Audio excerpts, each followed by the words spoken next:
Hi అండి, welcome back to our channel అమ్మ చేతి కమ్మని వంట. ఇవాళ రెసిపీ వచ్చేసి ఆనియన్ రైస్. సెలవులు అయిపోయాయి. స్కూల్కి వెళ్ళే వాళ్ళకి, కాలేజీలకి వెళ్ళే వాళ్ళకి రేపటి నుంచి లంచ్ బాక్సులు ప్రిపేర్ చేయాలి కదండి.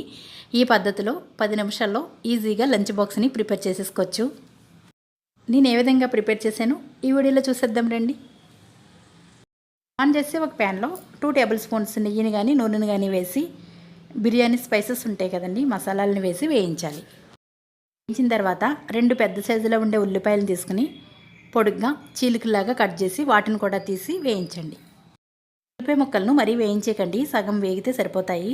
అవి తినేటప్పుడు పంటి కింద పడితే టేస్ట్ చాలా బాగుంటాయి.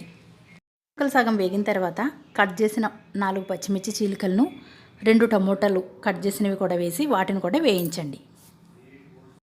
ఉల్లిపాయ ముక్కలు, టమోటా ముక్కలు ఇవన్నీ బాగా మగ్గిన తర్వాత ఇంకా దీనిలో 1/2 టేబుల్ స్పూన్ పసుపు, 1 టేబుల్ స్పూన్ కారం, 1 టేబుల్ స్పూన్ అల్లం వెల్లుల్లి paste, 1/2 table spoon garam masala, 1/2 table spoon biryani మసాలాను కూడా వేసి వేయించండి. వాయిస్ ఓవర్ ఇచ్చేటప్పుడు నేను ఫాస్ట్గానే చెప్పేస్తున్నానండి. రోడ్డు మీద వెళ్ళే వెహికల్స్ వల్ల డిస్టర్బెన్స్గా ఉంటుంది. అందుకే నేను వాయిస్ ఓవర్ ఇచ్చేటప్పుడు కాస్త ఫాస్ట్గానే చెప్పేస్తున్నాను, ఏమీ అనుకోకండి. టేస్ట్కి సరిపడా సాల్ట్ని వేసి 1 కప్పు పెరుగును కూడా వేసి ఒకసారి కలిపి దగ్గరకు మగ్గనివ్వండి.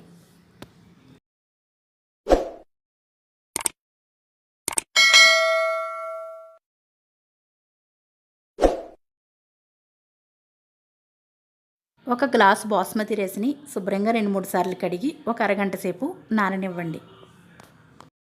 రైస్ వేసిన తర్వాత ఒకసారి బాగా కలిపి ఒక 3 నిమిషాల పాటు మగ్గనివ్వండి. తర్వాత సోనా మసూర్కి అయితే 1 గ్లాసుకి 2 గ్లాసులు వాటరు, బాస్మతికి అయితే 1.5. మనకు తెలిసిందే కదండి. ఈ వాటర్ని వేసి కలపండి. వాటర్ వేసిన తర్వాత ఒకసారి ఉప్పు టేస్ట్ చూసి, ఉప్పు సరిపోకపోతే ఉప్పు చూసి వేసుకోండి. పైన కాస్త కొత్తిమీర తురుము వేసి ఒకసారి బాగా కలిపి ఫ్లేమ్ని మీడియం ఫ్లేమ్లో ఉంచి ఉడికించండి.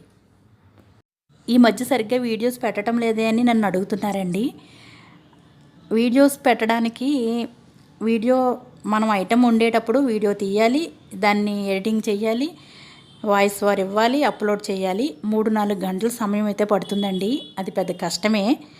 అంత కష్టపడి వీడియోస్ తీసి పోస్ట్ చేసినా కానీ పెద్దగా వ్యూస్ అయితే రావట్లేదు. అందుకని నాకు కూడా కొంచెం ఇంట్రెస్ట్ తగ్గిందండి.